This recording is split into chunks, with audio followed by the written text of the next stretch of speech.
The presidential campaign trail has been filled with tough talk this year. Some of the strongest language has centered on immigration. And that talk may be having an impact on the number of people wanting to become new citizens.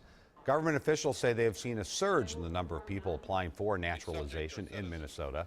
It's up 12% when you compare the first few months of this year to last year. Nationally, it's up 13%. Angela Davis spoke with an immigration attorney about the reasons.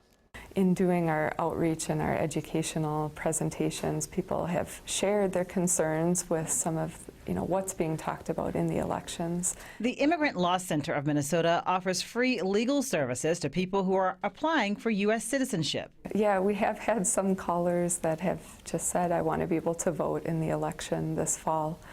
And asked if that was possible, if they could still do that. So we know that that's on the mind of people.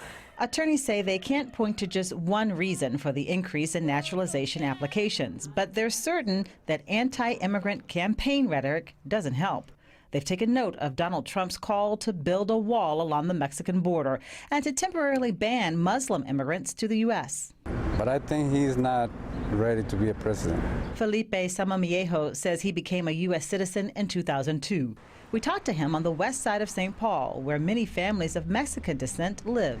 I don't want to see this country in a civil war like we saw before, because of somebody saying that we're not good. If they see themselves portrayed only negatively, in these stereotypes that keep getting perpetuated, that's got to be incredibly frustrating.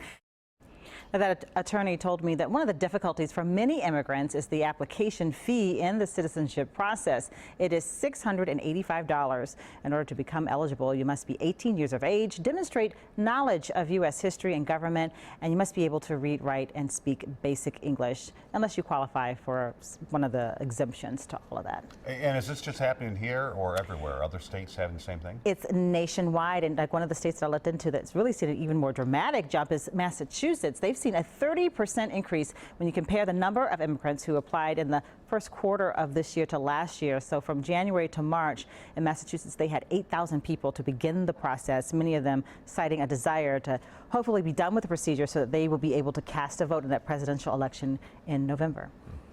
Thanks, Angela.